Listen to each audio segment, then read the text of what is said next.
इस वीडियो को स्टार्ट करने से पहले बुक ऑफ एस्पर की ऐसे ही वीडियोस देखनी है तो मैं दूसरे चैनल की लिंक डिस्क्रिप्शन में दे दूंगा, तो वहां पर जाकर सब्सक्राइब कर लेना, क्योंकि जो मेरा दूसरा चैनल था AR मांगा वर्ल्ड करके, वो चैनल डिलीट हो चुका है और कभी भी ये वाला चैनल भी डिलीट हो सकता है कभी भी, क्योंकि इस वाले चैनल में भी 2 कॉपीराइट स्ट्राइक आ चुकी हैं और इसीलिए वो वाला चैनल जाके सब्सक्राइब कर लेना। मैं उसकी लिंक डिस्क्रिप्शन में दे दूंगा। और इस वीडियो के स्टार्टिंग में जो एग्जैल्ड हायरेन होता है वो कहता है, लड़के तुम बस यहाँ से भागना चाहते हो और मैं तुम्हें यहाँ पर आया था बचाने के लिए, और क्या तुम अब ऐसा करोगे? फिर जूफेन कहता है, एग्जैल्ड सर आप ही यहाँ पर आए थे और आप ही ने कहा था कि आपको हमसे कुछ भी लेना देना नहीं है, और अब बस सिर्फ मैं अपना ख्याल रख रहा हूँ और thank you for your concern, but आपका मैं फेवर रिटर्न नहीं कर सकता। और जूफेन इस समय जान चुका था कि ये आदमी किसी काम के साथ आया है जूफेन से मिलने के लिए, और अगर ऐसा कुछ नहीं होता तो वो मुझे क्यों बचाता। और फिर जो एग्जैल्ड हायरेन होता है वो कहता है, मैंने तुम्हारी एल्डर लू से बचने में मदद की है और इसका मतलब है कि मैंने तुम्हारी मदद की है, तो उसके रिटर्न में तुम्हें और तुम्हें इसके बारे में सोचो, अगर ये तुम्हारे हाथों से मर जाता तो बीस्ट टाइमिंग चेक पूरा तुम्हारे पीछे पड़ जाता, बट ये मैंने किया है तो बीस्ट टाइमिंग चेक कुछ भी नहीं कर पाएगा। और फिर जो जूफेन होता है वो कहता है, फिर भी वो ये सब कुछ मुझ पर ही थोपेंगे तो क्या ही फायदा, और जब तक आप बीस्ट टाइमिंग चेक को संभाल नहीं लेते तो तब तक हमारे पास बात करने के लिए कुछ भी नहीं है, और मैं आपको इसका फेवर बिल्कुल भी रिटर्न नहीं कर सकता। और फिर जो एग्जैल्ड हुइरन होता है वो गुस्से में हंसते हुए कहता है, ये सब कुछ मैंने अपने प्रीसियस डिसिपल के लिए किया था, और क्या तुम ये सोचते हो कि मैंने ये तुम्हारे लिए किया था? ऐसा बिल्कुल भी नहीं और है। फिर जो जूफेन होता है फिर कहता है, तो इसका मतलब कोई भी फेवर रिटर्न करने को बचा ही नहीं, तो मैं जा रहा हूँ, बाय। और फिर जो जूफेन होता है वो हाथ हिला के वहाँ से भागने लगता है। और फिर जो एग्जैल्ड हायरेन होता है वो कहता है, रुक जाओ, अभी भी हमारी बात खत्म नहीं हुई है और अभी के अभी यहाँ पर वापस आओ। और फिर जो जूफेन होता है वो भी अपने चेहरे पर स्माइल लाते हुए वापस पीछे आता है। लो मैं यहाँ आ गया, और अब बताओ तुम सही में यहाँ पर क्या करने आए हो और आखिरकार तुम मुझसे क्या चाहते हो। और जूफेन के पास जो भी बातचीत करने के लिए आता, निगोशिएशन के लिए आता, तो जूफेन उससे बात करके उसके कमजोरियों का पता लगा लेता, और चाहे वो जितना भी सख्त हो पर जूफेन सब कुछ संभाल लेता। और जो एग्जैल्ड हुइरन होता है वो जूफेन के नेचर में ऐसा चेंज देखकर वो हंसने लगता है और कहता है, लड़के तुमने कट कर दिया है एक्ट को, और मैं तुम्हें किसी वर्ड के लिए नहीं पूछने वाला, और बस सिर्फ मैं तुम्हें एक बैन देना चाहता हूँ, और बस मैं इतना चाहता हूँ कि बस तुम लोअर 3 सेक्ट और मिडिल 3 सेक्ट के खिलाफ में ना लड़ो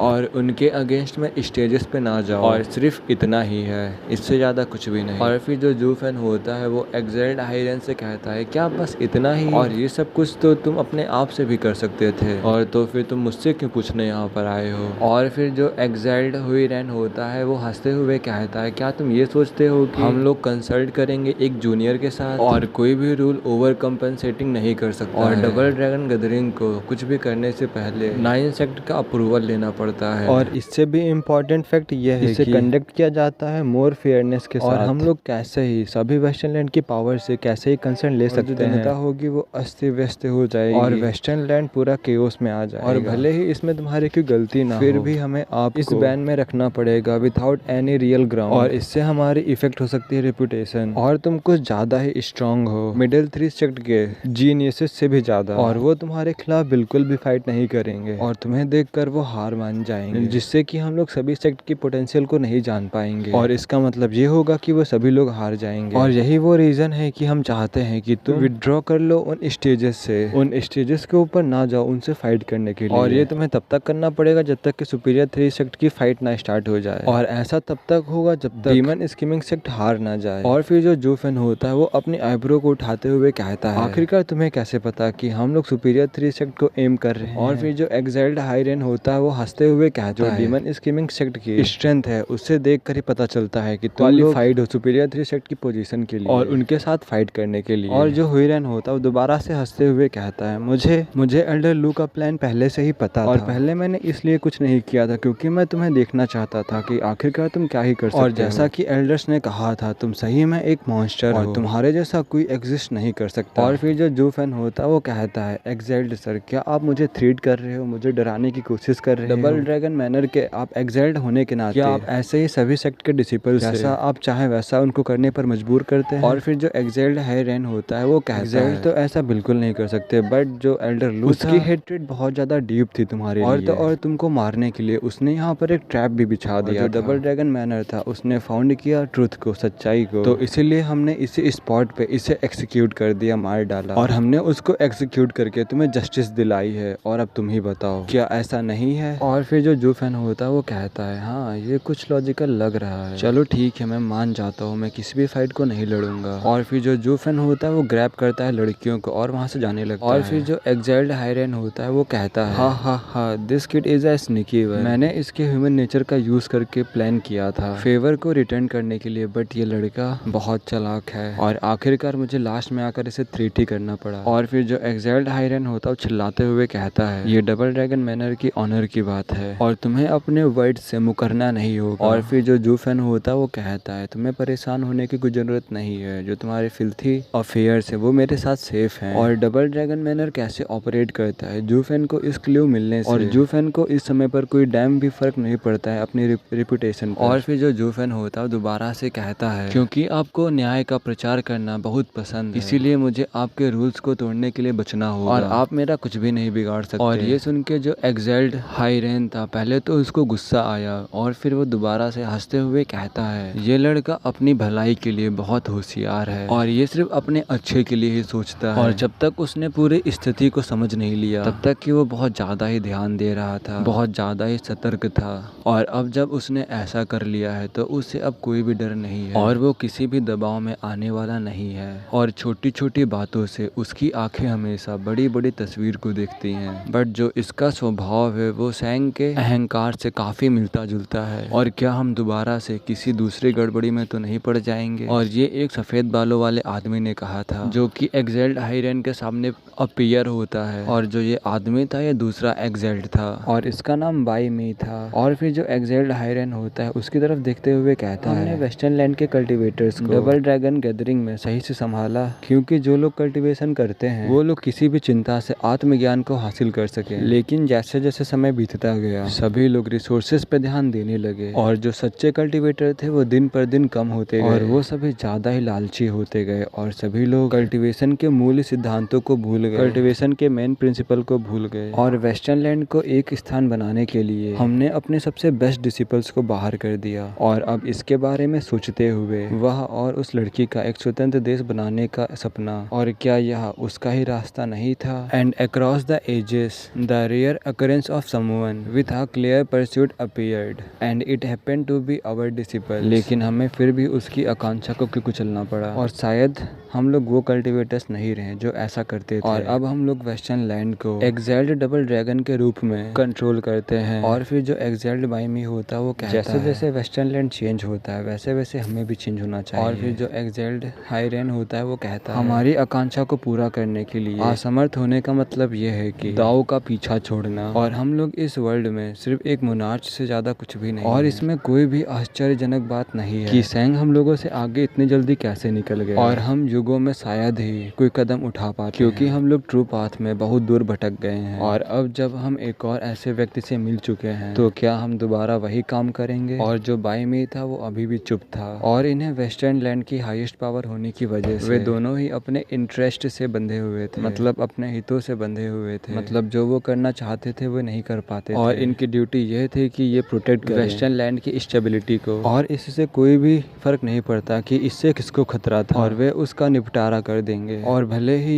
पूरे वेस्टर्न लैंड को ये गलत लगे सिर्फ इसके लिए क्योंकि ये दोनों वेस्टर्न लैंड के सबसे बड़े एक्साइल्ड ड्रैगन थे। जो एक्साइल्ड हायरेन होता है वो दोबारा से बाई मी की तरफ देखते हुए कहता है अगर सैंग वापस आता है उससे अपनी आकांक्षाओं, उससे अपने एस्पायरेशन को फॉलो करने, और बाई मी भी अपना सर हिलाता है। और फिर अब हमें 3 दिन बाद का सीन दिखाया जाता है, वहाँ पर सिर्फ 2 ही सेक्ट बचे थे क्योंकि पूरा का पूरा एक सेक्ट जू फैन के एक पंच से ही, और अब सिर्फ मुकाबला 2 सेक्ट के बीच में से ही था, और दूसरे नेशन से आए हुए लोग फाइट को देखने के लिए बहुत ज्यादा ही उत्साहित थे। और जो जू फैन और डीमन स्कीमिंग सेक्ट उन्होंने सभी लोगों को एक बहुत ही ज्यादा बड़ा सरप्राइज दिया था सबको, और ये खबर चारों तरफ फैल चुकी थी, सभी सेक्ट के डिसिपल्स, सभी सेक्ट के एल्डर्स के पास जा चुकी थी ये खबर, और यहाँ पर फाइट शुरू होने से पहले सभी सेक्ट के लोग आ चुके थे फाइट को देखने के लिए। और फिर कोई कहता है देखो डीमन सोल सेक्ट भी यहाँ पर आ चुका है, और फिर हमें हैन यून फैंग को दिखाया जाता है जो कि डोजन्स ऑफ डिसिपल्स के साथ आया होता है, और वो सभी लोग अपने अपने एटीट्यूड के साथ अपने सीट्स पे बैठ जाते हैं। और इस टाइम पर वो लोग अपने साथ अपने एल्डर्स को भी लाए और इस टाइम पर ये अकेले अपने ब्रदर्स के साथ नहीं आए थे, क्योंकि जू फैन के पावर ने इनके पूरे सेक्ट को ही यहाँ पर खींच लाया था। और वो अपने जूनियर्स को साथ में इसलिए लाया था क्योंकि बाद में इनके जूनियर्स को भी इनसे फाइट करनी होगी।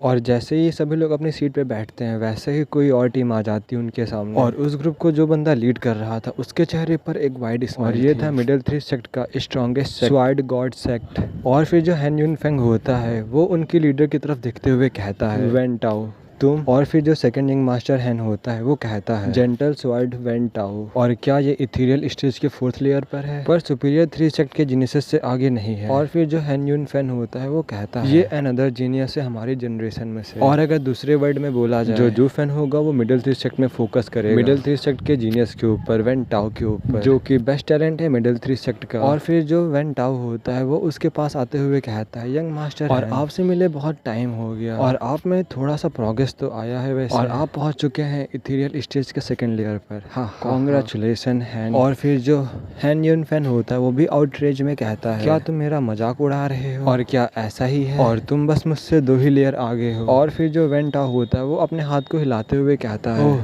तुम मुझे यहाँ पर गलत समझ रहे हो, और बस मैं यहाँ पर जो सही है वही बता रहा हूँ ऑनेस्टली। और मैंने सुना है 3 दिन पहले जब लोअर 3 सेक्ट में फाइट हो रहा था तब तुम यहीं पर थे, और क्या वो लड़का जिससे एग्जैल्ट मिलने गए क्या वो सही में इतना अद्भुत है, और क्या वो हमारे लिए खतरा बन सकता है। और फिर जो हैन यून फैन होता है उससे जवाब देने से मना कर देता है और कहता है तुम खुद ही देख लेना। और फिर जो वेन ताओ होता है वो अपनी नाक खुजाते हुए उसकी ओर देखते हुए कहता है मैं सिर्फ पूछ रहा हूँ, और इसके बारे में इतना छोटा होने की जरूरत नहीं, जैसे कि मुझे इसके बारे में जानने के लिए कोई अन्य साधन नहीं, जैसे कि मैं किसी और से जान ही नहीं सकता कि यहाँ पर 3 दिन पहले क्या हुआ। और फिर जो वेन टाओ होता है वो अपनी तरफ एक टफ गाय को खींचते हुए कहता है जूनियर ब्रदर इसको तुम जू फैन के और तुम्हारे रिश्ते के बारे में बताओ कि तुम उसके बारे में क्या क्या जानते हो। और फिर जो वो लड़का होता है वो कहता है मैं टियानयू से जी टियान संग हूँ, मैंने एक बार जू फैन के साथ लड़ाई की थी। और फिर जो वेन टाओ होता है वो हंसते हुए कहता है देखो मेरे पास तुमसे ज़्यादा इन्फॉर्मेशन है, और बताओ अगर इन्फॉर्मेशन को एक्सचेंज करते हैं तो कैसा रहेगा। और फिर तभी कोई और कहता है देखो हेवन ट्रेलिंग सेक्ट भी यहाँ पर आ चुका है। और फिर कोई कहता है क्या हेवन ट्रेलिंग सेक्ट टियानयू के 3 गार्डियन सेक्ट में से एक सेक्ट नहीं था, और हम लोग डीमन स्कीमिंग सेक्ट के बारे में इससे और भी ज़्यादा इन्फॉर्मेशन ले सकते हैं। और फिर जो वेन टाओ होता है और वो हेवन ट्रेलिंग सेट की तरफ जाने लगता है, और हैन यून फेन की तरफ हाथ हिलाते हुए कहता है सॉरी अभी मुझे जाना होगा, अभी मुझे थोड़ा सा काम है तो हम लोग बात को मिलते हैं। और फिर जो सेकंड मास्टर हैन होता है वो कहता है क्या वेन टाओ मिडिल 3 सेक्ट का क्या बेस्ट जीनियस है, पर देखने से तो ऐसा बिल्कुल भी नहीं लगता।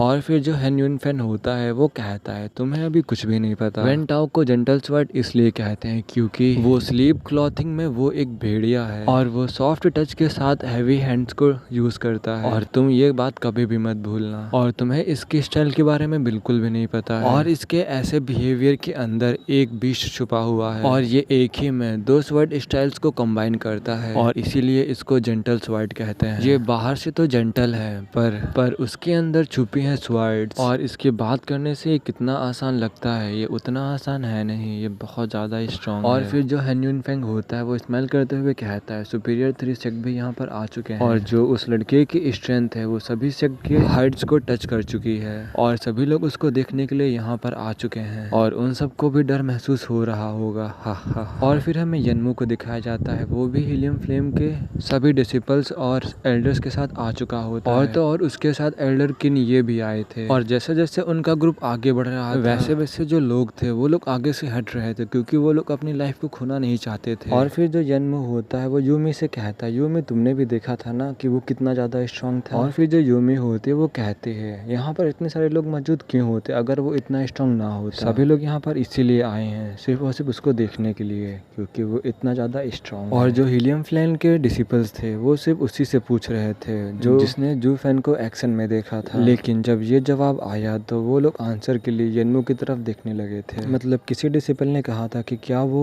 यन्मू से भी ज्यादा ताकतवर है? और इस जवाब को पाने के लिए वो सभी लोग यन्मू की तरफ देखने लगे थे। और फिर तभी वहाँ पर कोई आता है और कहता है यन्मू से, यन्मू तुम कैसे हो, तुमसे मिले हुए बहुत ज्यादा टाइम हो और ये था वो किंग क्यू जो कि था अल्टीमेट क्लैरिटी सेक्ट से। और फिर जो यन्मू होता है उनकी तरफ मॉक करते हुए कहता है तो आखिरकार वेस्टर्नलैंड का ग्रेटेस्ट टैलेंट, बेस्ट टैलेंट यहाँ पर डर के मारे आ चुका है। और क्या तुम डर रहे हो कि वो लड़का तुम्हारे टाइटल को छीन ना ले, और इसीलिए क्या तुम उसे देखने के लिए आए हो? और ये वाला एपिसोड यहीं पे खत्म होता है। और जिन लोगों ने भी बैकअप चैनल को सब्सक्राइब नहीं किया तो सब्सक्राइब कर लो जाके। और पता नहीं ये वाला चैनल भी कब डिलीट हो जाए, क्योंकि जो दूसरा बैकअप चैनल था वो पता नहीं 2 ही दिन में डिलीट होके गायब हो गया। और अगर तुमको विश्वास नहीं हो रहा तो तुम जाके देख सकते हो, AR मांगा वर्ल्ड करके दूसरा चैनल था, उसको सर्च करके देख सकते हो और वो तुमको कहीं भी नहीं मिलेगा। और इसीलिए जाके वो जो दूसरा चैनल की मैं डिस्क्रिप्शन में लिंक दूंगा या कमेंट सेक्शन में लिंक दूंगा, तो उससे जाके सब्सक्राइब कर लेना अगर तुम ऐसे बुक ऑफ एस्पर की वीडियोस को देखना चाहते हो।